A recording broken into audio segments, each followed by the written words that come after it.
안녕하세요. 이동열 목사와 함께하는 매일 성경 큐티 시간입니다. 오늘 우리가 함께 나눌 본문은 창세기 25장 19절에서 34절 말씀입니다. 여러분, 우리는 살면서 마음이 힘들어질 때면 주변 사람들과 자꾸 자신을 비교하게 됩니다. 가정 안에서도 그렇고, 직장에서도 그렇고, 교회 안에서도 그렇지요. 어떤 집은 자녀 문제가 빨리 풀리는 것 같고, 어떤 집은 오랫동안 기도해도 변화가 없는 것 같습니다. 어떤 사람은 길이 막힌 것 같다가도 금방 열리고, 어떤 사람은 분명 약속은 받았는데 현실은 한참 멀어 보입니다. 오늘 본문이 바로 그 지점으로 우리를 데려갑니다. 창세기 25장은요, 단순히 야곱과 에서라는 두 형제의 출생 이야기가 아닙니다.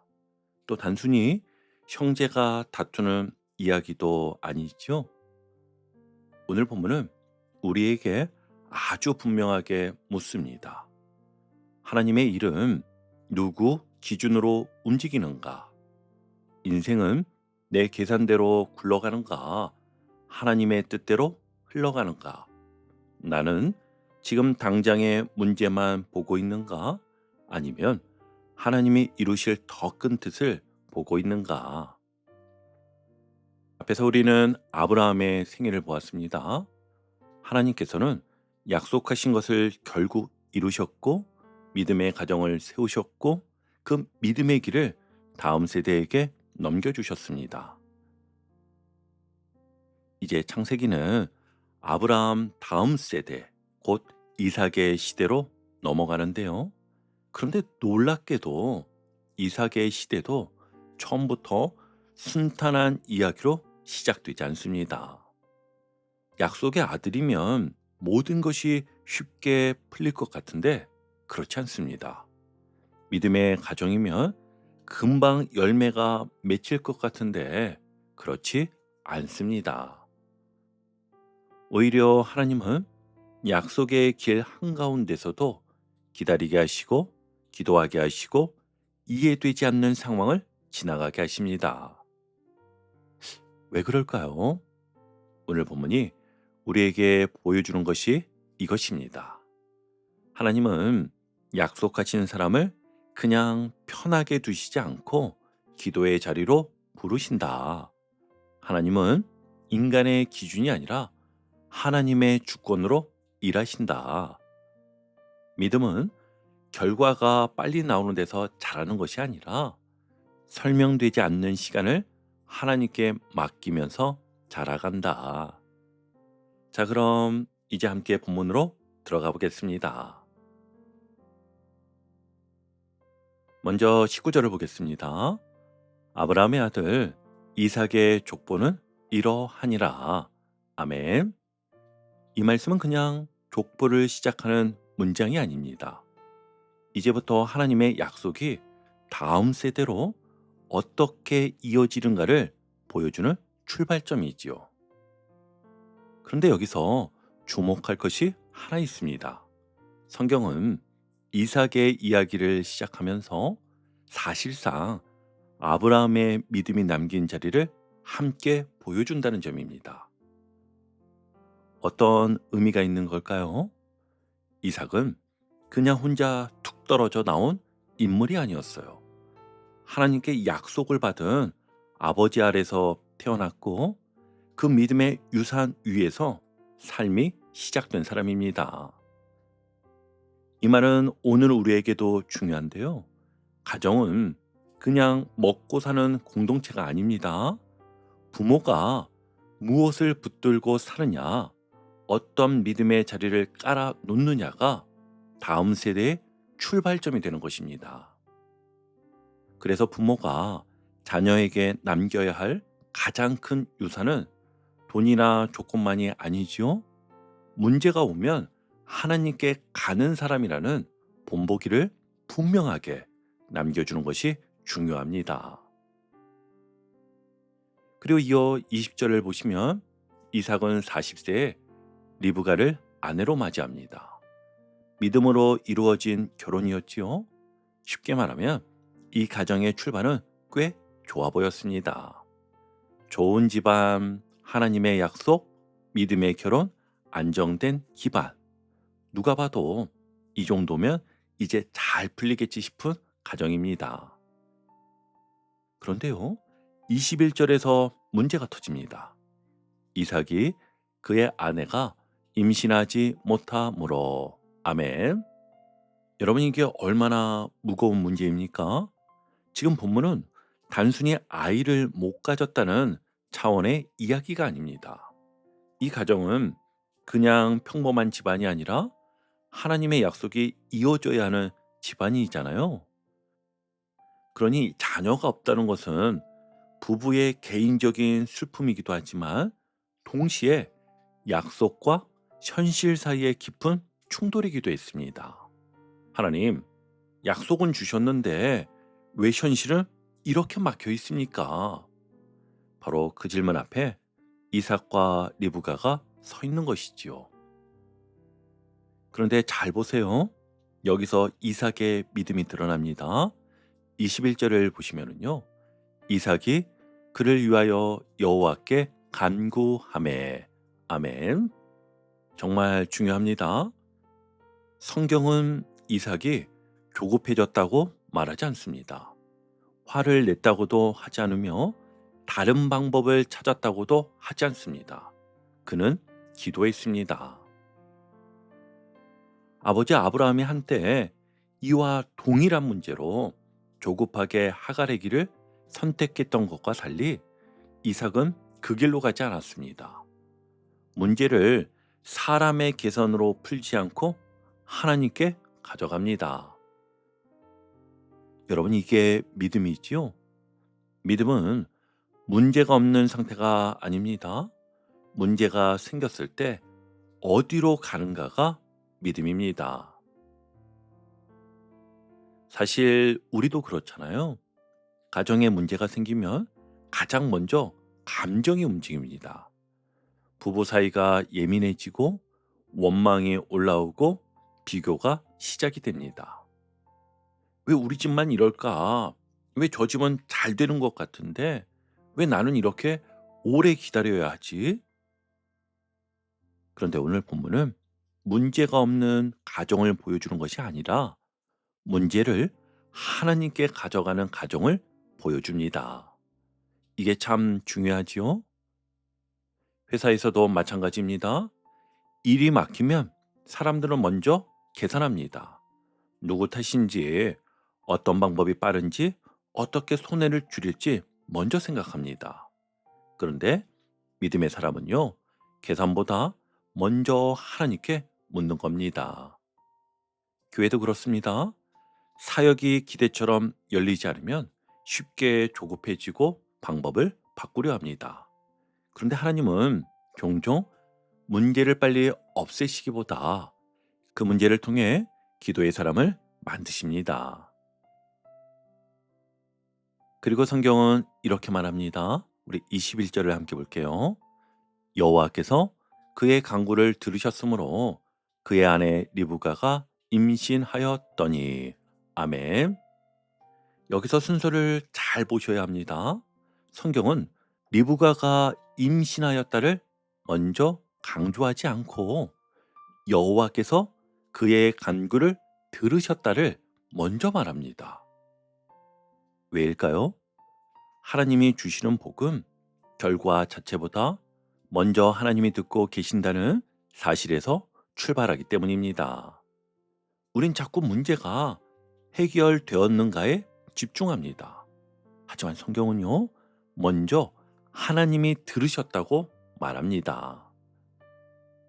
이거는 우리 삶에도 아주 중요합니다. 자녀가 아직 안 돌아와도 하나님은 들으십니다. 관계가 아직 회복되지 않아도 하나님은 들으십니다. 사역의 열매가 아직 보이지 않아도 하나님은요, 들으십니다.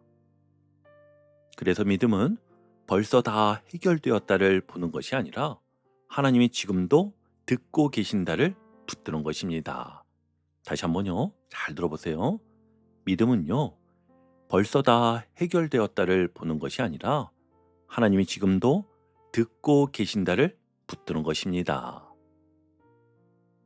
계속해서 본문을 보면 이제 여기서 끝이 아니었어요.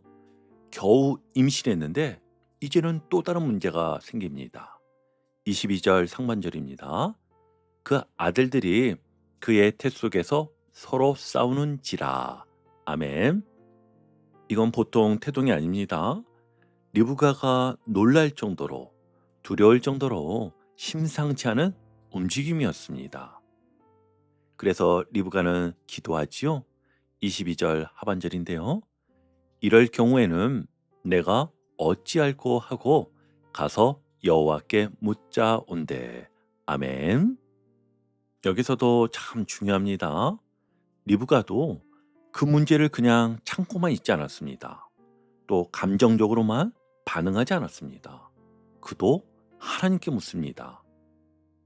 그러니까 이 가정의 특징은 남편도 기도하고 아내도 묻습니다. 문제가 바뀔 때마다 다시 하나님께 나아갑니다.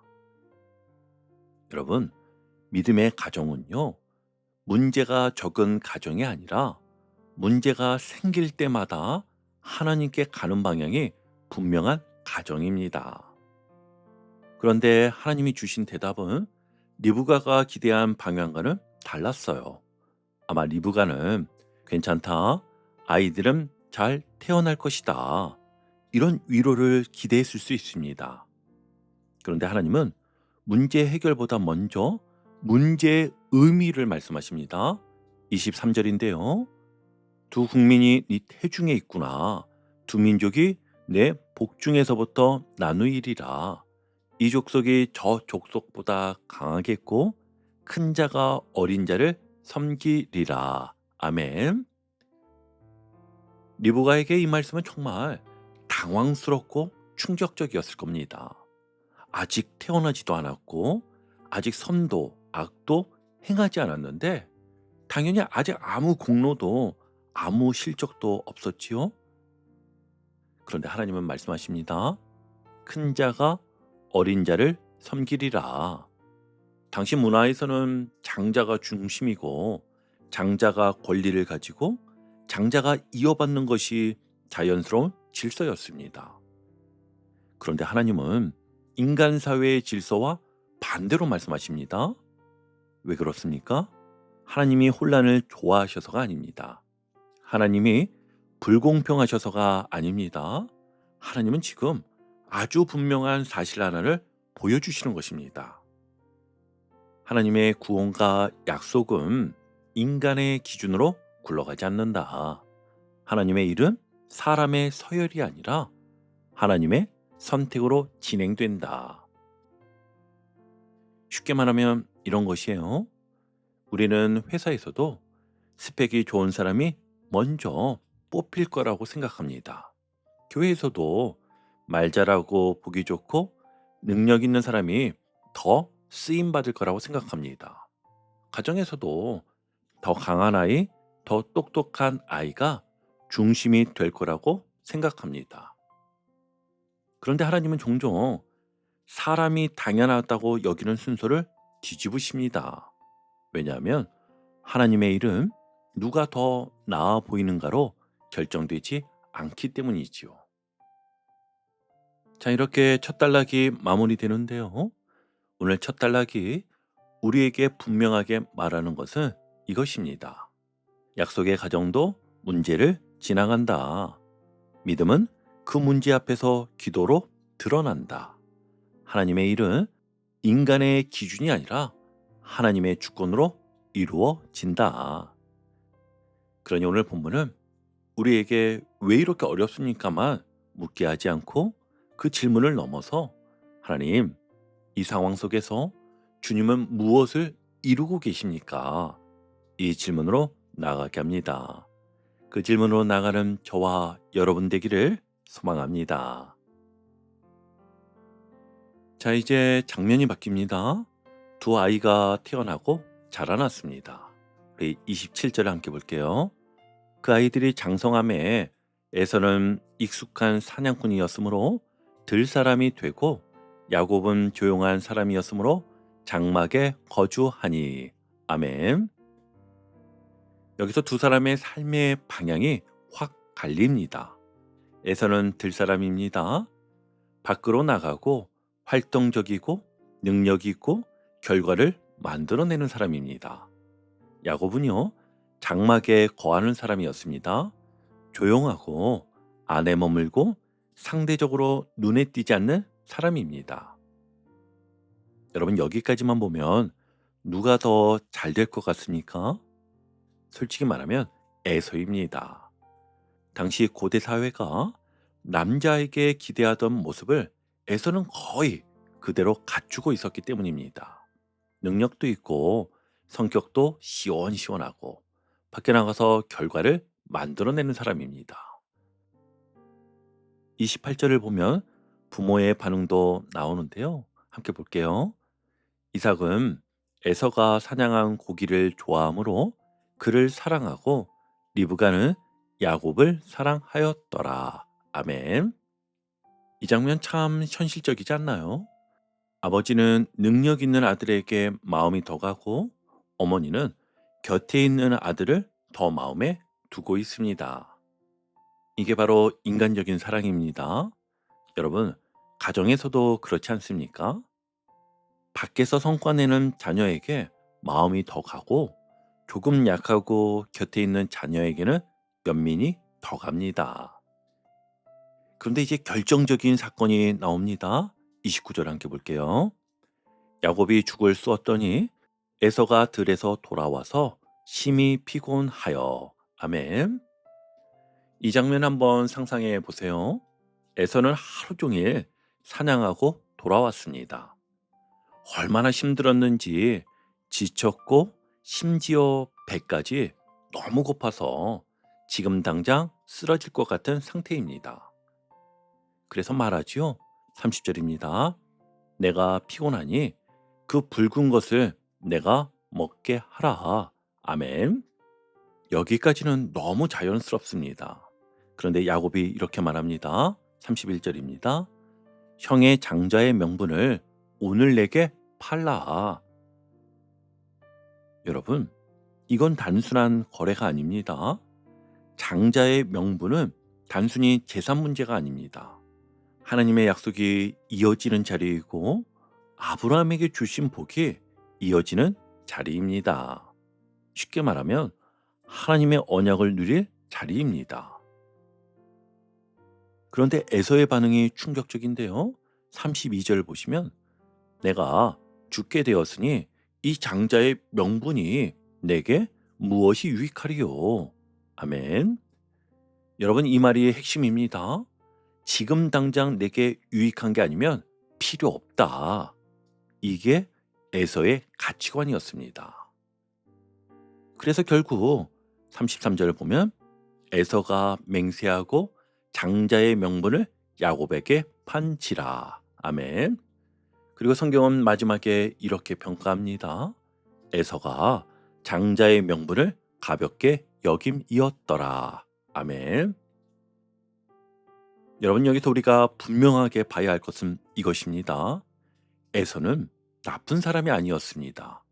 문제는 무엇을 더 중요하게 여겼느냐였습니다.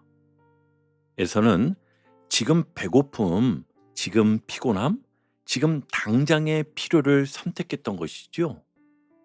반면 야곱은요, 장자의 명분, 하나님의 약속, 눈에 보이지 않는 가치를 붙들었습니다. 이게 두 사람의 결정적인 차이입니다. 여러분, 이걸 우리 삶으로 가져와 보면 너무 선명해집니다. 회사에서도 이런 선택이 있습니다. 지금 당장 편한 길로 갈 것인가? 아니면 조금 힘들어도 옳은 길을 갈 것인가? 가정에서도 이런 선택이 있지요. 감정대로 말할 것인가? 아니면 사랑으로 선택할 것인가? 신앙에서도 마찬가지지요. 지금 쉬고 싶은 마음을 따를 것인가? 아니면 말씀 앞에 설 것인가? 지금 즐거운 곳을 붙들 것인가? 아니면 하나님이 기뻐하시는 것을 선택할 것인가? 여러분, 인생은요, 큰 선택에서 무너지는 것이 아닙니다. 작은 선택이 반복되면서 방향이 결정됩니다. 에서는 한 끼 식사로 끝난 것 같지만 그 선택이 결국 그의 인생의 방향을 바꾸어 버립니다. 그리고 여기서 아주 중요한 한 가지를 더 보셔야 합니다. 에서는요, 장자로 태어났습니다. 이미 복을 가진 사람이었잖아요. 그런데 어떻게 됩니까? 그 복을 가볍게 여기다가 결국에 잃어버립니다. 이건 오늘 우리에게 굉장히 중요한 메시지가 됩니다. 은혜를 받았다고 끝이 아닙니다. 그 은혜를 어떻게 여기느냐가 더 중요합니다. 여러분, 신앙생활 오래 하다 보면 이런 모습이 생기는데요. 예배가 익숙해지고 말씀에 익숙해지고 기도가 형식이 됩니다. 그리고 어느 순간 이렇게 되지요. 이 정도면 괜찮지. 이 정도면 충분하지. 바로 그때 가볍게 여김이 시작이 되는 것입니다. 에서는 장자의 명분이 무엇인지 몰랐던 것이 아닙니다. 귀하게 여기지 않았던 것입니다. 그러므로 오늘 본문이 우리에게 주는 질문은 아주 분명합니다. 나는 지금 무엇을 귀하게 여기며 살고 있는가? 여러분, 오늘 말씀은 두 가지를 분명하게 보여주었습니다. 첫째는 하나님의 일은 인간의 기준이 아니라 하나님의 주권으로 이루어집니다. 두 번째는 우리의 인생은 무엇을 귀하게 여기느냐에 따라 결정됩니다. 에서는요, 장자의 명분을 가볍게 여겼고 야곱은 그것을 붙들었습니다. 여러분, 오늘 나는 어떤 선택을 하고 있습니까? 당장의 만족입니까? 아니면 하나님의 약속입니까? 오늘 하루 기도의 자리를 다시 붙들고 비교를 내려놓고 하나님의 뜻을 선택하며 가볍게 여기지 않는 삶, 하나님의 것을 귀하게 여기는 삶, 이 모습으로 살아가는 저와 여러분 되시기를 주님의 이름으로 축복합니다. 아멘.